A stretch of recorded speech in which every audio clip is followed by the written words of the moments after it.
మాయ injection వైపు చూస్తూ, శ్రీకర్, ఈ ఇంజెక్షన్ నీ బాడీలోకి వెళ్ళిన తర్వాత నీ బాడీ అంతా కూడా నీలం రంగులోకి మారిపోతుంది. భయంకరమైన పాము కరిస్తే సిచ్యువేషన్ ఎలా ఉంటుందో నీ పరిస్థితి కూడా అలానే ఉంటుంది శ్రీకర్. ఇక నిన్ను ఎవరు కూడా కాపాడలేవరు. ఆ అవని మెడలో ఉన్న మాంగళ్యం కూడా నిన్ను కాపాడలేవదు అని చెప్పి మాయ మనసులో అనుకొని ఎవరు గుర్తుపట్టకుండా మొహానికి మాస్క్ వేసుకొని ఇంజెక్షన్ తీసుకొని శ్రీకర్ రూమ్లోకి వెళ్తూ ఉంటుంది. ఇక మరోవైపు గుడి దగ్గర భక్తులంతా కూడా నిప్పుల గుండం మీద నడుస్తూ ఉంటారు. అవని పసుపు చీర కట్టుకొని అక్షయ్ దగ్గరకు వస్తుంది. అక్షయ, అమ్మా, నాకు చాలా భయంగా ఉంది. పూజారి గారు నీకు ఏదైనా జరుగుతుంది అని చెప్పినప్పటి నుంచి ఇంకా భయం వేస్తుందమ్మా, వద్దమ్మా అని చెప్పి అక్షయ చెప్తూ ఉంటుంది. అక్షయ, మీ నాన్నను కాపాడుకోవడం కోసం ఎంత కఠినమైన పూజనైనా చేస్తాను అని చెప్పి అవని అంటుంది. అది కాదమ్మా, నీ ప్రాణానికి ప్రమాదమని పంతులు గారు చెప్తున్నారు కదమ్మా అని అక్షయ అంటూ ఉంటుంది. ఏ ధైర్యంతో చేస్తా అంటున్నావమ్మా అని అక్షయ అడుగుతూ ఉంటే, నా మెడలో ఉన్న తాళి నాకు ధైర్యం. నా మెడలో ఉన్న తాళిని నేను కాపాడుకోవాలి. పదమ్మా, నా మీద పసుపు నీరు పోద్దు గాని అని చెప్పి అవని అంటుంది. ఇక అవని పసుపు చీర కట్టుకొని అమ్మవారికి నమస్కారం చేసుకొని కూర్చుంటుంది. ఇక అక్షయ పసుపు నీరు తీసుకొచ్చి అవని మీద పోస్తూ ఉంటుంది. ఇక మరోవైపు మాయ ఇంజెక్షన్ తీసుకొని శ్రీకర్ రూమ్లోకి వెళ్తుంది. అక్కడ వేరే నర్సు ఉంటుంది. వేరే నర్సును చూసి మాయ కంగారు పడుతూ, ఏంటి, ఈ పేషెంట్కి ఇంకేమైనా టెస్టులు చేయాలా అని చెప్పి అడుగుతూ ఉంటుంది.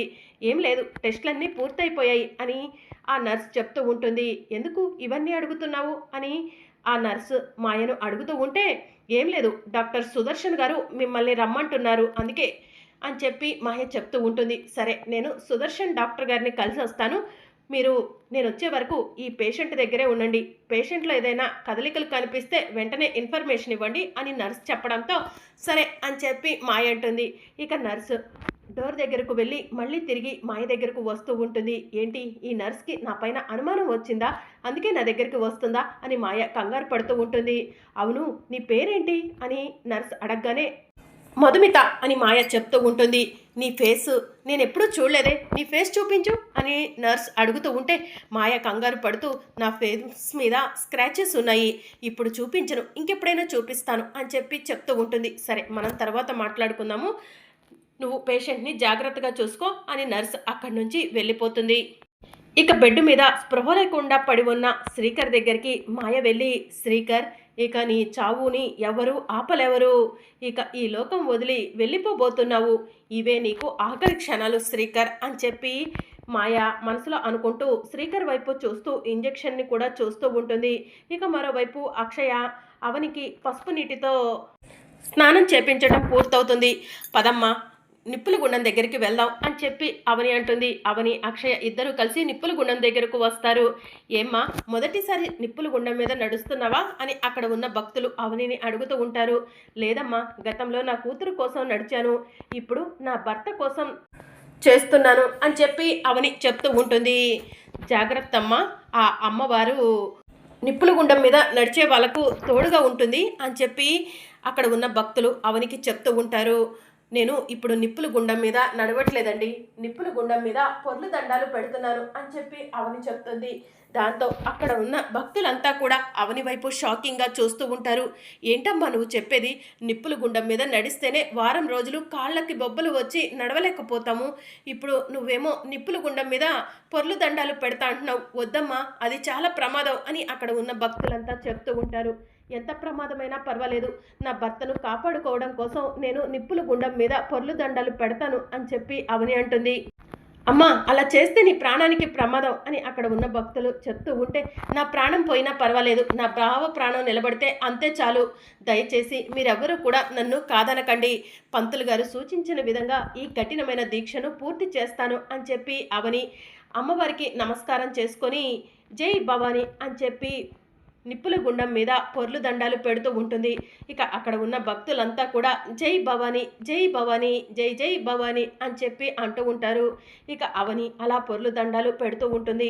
ఇక మరోవైపు శ్రీకర్కి మాయ ఇంజెక్షన్ వేయాలని చూస్తూ ఉంటుంది. ఎవరైనా వస్తున్నారా లేదా అని చెప్పి చెక్ చేసుకొని శ్రీకర్ దగ్గరకు వచ్చి శ్రీకర్కి ఇంజెక్షన్ వేయబోతూ ఉంటుంది.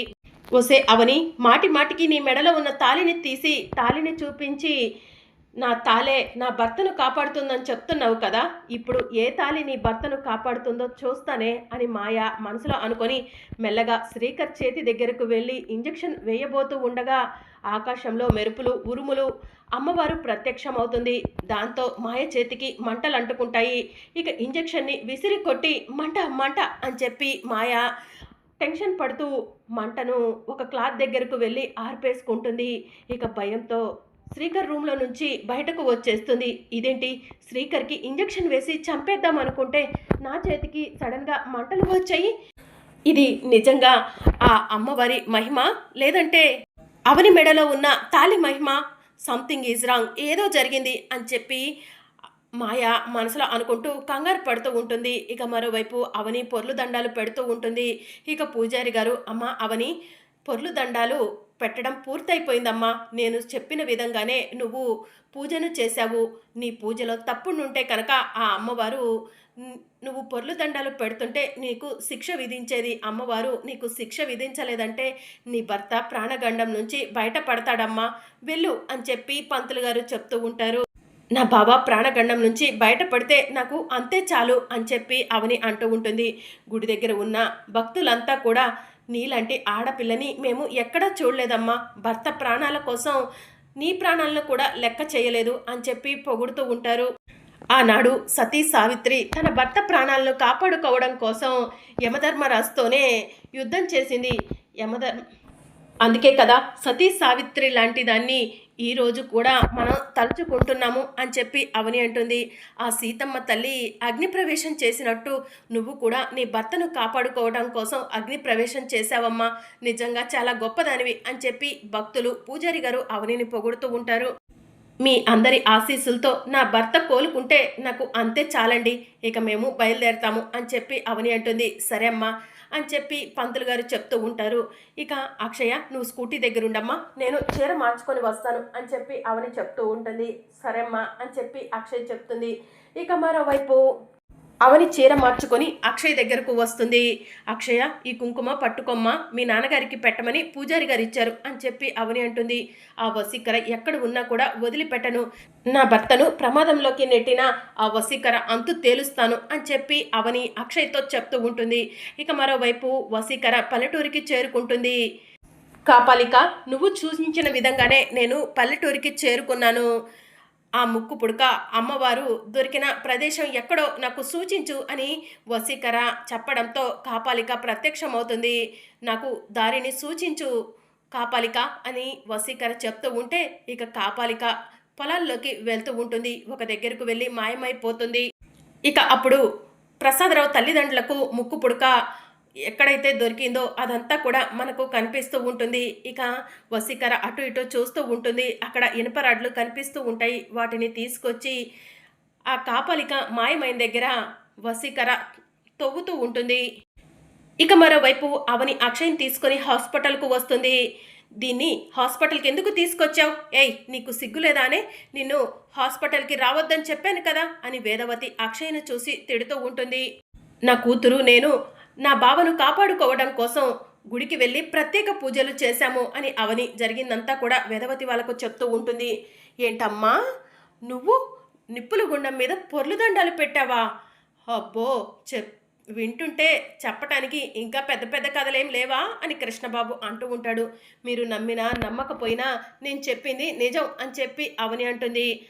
నేను అసలు దీన్ని ఎందుకు తీసుకొచ్చావంటే ఇదంతా చెప్తున్నావేంటి అని వేదవతి అంటూ ఉంటుంది. అక్షయ నా బావకు నాకు పుట్టిన కూతురు, మీరు అవునన్నా కాదన్నా అక్షయ నా బావ కూతురు, నా బావ రక్తం. తన తండ్రిని చూడాలని తన తండ్రి కోసం మన హాస్పిటల్కు వచ్చినప్పటి నుంచి అన్నపూర్ణాదేవి ముందు నుంచొని పూజలు చేస్తూనే ఉంది. తండ్రి కూతుర్లను నేను కలుపుతాను అని చెప్పి అవని అంటుంది. అందుకు నేను ఒప్పుకోను అని వేదవతి అంటుంది. ఒప్పుకోరా? ఏం చేస్తారేంటి? తండ్రి కూతురును కలవద్దని ఏ సుప్రీంకోర్టు కూడా చెప్పదు అని చెప్పి అవని అంటూ ఉంటుంది. మా అమ్మ సుప్రీంకోర్టు కంటే పెద్దది అని చెప్పి కృష్ణబాబు అంటాడు. సుప్రీంకోర్టే కాదు, ఎక్కడికి వెళ్ళినా కూడా తండ్రి కూతుర్లను కలవద్దని చెప్పరు. మీరు అవునన్నా కాదన్నా నా భర్త దగ్గరకు నా కూతుర్ని తీసుకెళ్తాను, ఎవరు అడ్డుకుంటారో చూస్తాను అని చెప్పి అవని అక్షయ్ను తీసుకొని శ్రీకర్ రూమ్లోకి వెళ్తూ ఉంటుంది. ఒక్కొక్కసారి ఈ అవని ఏం చేస్తుందో అవనికే తెలీదు అని చెప్పి కృష్ణబాబు అంటూ ఉంటాడు. ఈ అక్షయ నా కొడుకుకి కూతురే కాదు, ఆ సత్యగడి కూతుర్ని తీసుకొచ్చి నా కొడుకు కూతురు అంటుంది ఈ అవని అని వేదవతి కోపంగా అంటూ ఉంటే, వేద అలాంటి మాటలే మాట్లాడొద్దన్నాను అని ప్రసాదరావు చెప్తూ ఉంటాడు. ఇక మరోవైపు అక్షయ అవని ఇద్దరు కలిసి శ్రీకర్ ఉన్న రూమ్లోకి వెళ్తారు. ఐసీయూలో చలనం లేకుండా ఉన్న శ్రీకర్ని చూసి అక్షయ బాధపడుతూ ఉంటుంది. అవని కూడా ఏడుస్తూ ఉంటుంది. మరి అప్కమింగ్ ఎపిసోడ్లో ఏం జరగబోతుందో తెలుసుకోవాలనుకుంటున్నారా? అయితే ఛానల్ను సబ్స్క్రైబ్ చేసుకుని సపోర్ట్ చేయడం మర్చిపోకండి. Thank you for watching.